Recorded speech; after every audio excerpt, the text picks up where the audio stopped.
নমস্কার, কলকাতা টিভি ডিজিটালে আবারও আপনাদেরকে স্বাগত। আবার একটা নতুন বিষয় নিয়ে আপনাদের সাথে আলোচনা করব। যদিও এই বিষয়টা অনেকটা ইন্টারেস্টিং লাগবে আপনাদের, কারণ আমরা বেশিরভাগই এখন বেসরকারি চাকরিজীবী।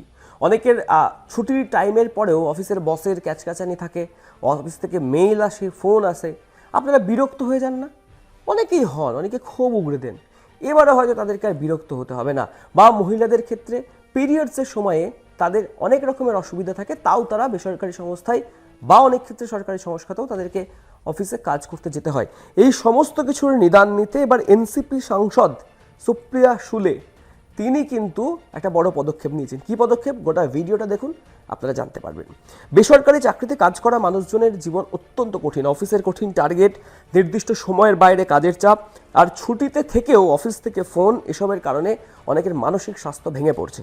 এই অবস্থা থেকে এই সমস্ত কর্মীদেরকে রক্ষা করতে উদ্যোগ সুপ্রিয়া শুলের। ঠিক কী উদ্যোগ নিয়েছেন তিনি? লোকসভায় রাইট টু ডিসকানেক্ট বিল, আবার বলছি, লোকসভায় রাইট টু ডিসকানেক্ট বিল 2025 শুক্রবার লোকসভায় তিনি একটি নতুন বিল পেশ করেন এবং বিলটির নাম রাইট টু ডিসকানেক্ট বিল 2025। এই বিলের মধ্যে বেশ কিছু বিশেষ নিয়মের কথা বলা হয়েছে। কি কি বলা হয়েছে? যে নিয়মগুলো বলা হয়েছে তাতে আমার আপনারই সুবিধা, আমি আপনাদেরকে বলবো সেগুলি। যে নিয়ম হয়েছে, প্রথমত, অফিসের সময় শেষ হলে কর্মীকে আর ফোন বা ইমেলের মাধ্যমে কোনো কাজ দেওয়া যাবে না বা দিতে পারবে না। ছুটির দিন বা কাজের বাইরের সময়কে সমস্ত কর্মীদের ব্যক্তিগত সময় হিসেবে মান্যতা দিতে হবে। সেই সময় অফিস থেকে করা কোনো ফোন কল না ধরলে কর্মীর বিরুদ্ধে কোনো ব্যবস্থা নেওয়া হবে না। যেমন ধরুন, আপনি বা আমি ছুটিতে আছি, ভ্যাকেশনে রয়েছি, লিভে রয়েছি, অফিস থেকে আমাদের কাছে জরুরি ফোন আসছে, কিন্তু আমরা ছুটিতে এমন ব্যস্ততার মধ্যে রয়েছি বা এমন কিছু কাজ করছি, ফোনটা ধরতেই পারলাম না, সেটা হলে অফিস কর্তৃপক্ষ আপনার বিরুদ্ধে কোনো ব্যবস্থা নিতে পারবে না। এছাড়াও এই যে নতুন বিল, এই বিলের মূলত অর্থ হলো যে অফিস টাইম শেষ মানে কাজও শেষ। এইটাই কিন্তু এই বিল বা আইনের মাধ্যমে নিশ্চিত করতে চান এনসিপির সাংসদ সুপ্রিয়া শুলে।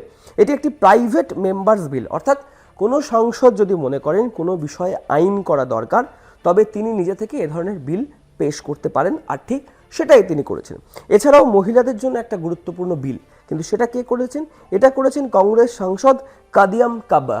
তিনি আরও একটি বিল পেশ করেছেন, যেটা হচ্ছে মেনস্ট্রুয়াল বেনিফিটস বিল 2024। অর্থাৎ এই বিলে যেটা বলা হচ্ছে যে পিরিয়ডসের সময় অফিসে মহিলাদের বিশেষ সুবিধা দিতে হবে, প্রয়োজন হলে অতিরিক্ত সহায়তা বা ছুটিও দিতে হবে, অফিসের পরিবেশ আরও মানবিক করতে হবে। এই দুটি বিলই দেশের চাকরিজীবীদের জন্য অত্যন্ত গুরুত্বপূর্ণ বিল হতে চলেছে, যেমনটা আপনাদেরকে ভিডিও শুরুতেই আমি বলেছিলাম, এবং একটি কর্মীদের ব্যক্তিগত সময় রক্ষা করবে। অর্থাৎ ওই রাইট টু ডিসকানেক্ট যে বিলটি, সেটা কর্মীদের ব্যক্তিগত সময়কে রক্ষা করবে, আরেকটি মহিলাদের কাজের জায়গাকে আরও আরামদায়ক করবে। দুটি বিলই পেশ করা হয়েছে। এখন দেখার বিষয় সংসদ এই দুটি বিলের উপরে কী সিদ্ধান্ত নেয়। যদি এই বিল দুটি কার্যকর হয়ে যায়, তাহলে আগামী দিনে আমার আপনার মতো সমস্ত কর্মীদের সোনাই সোহাগা, এটা বলাই যেতে পারে।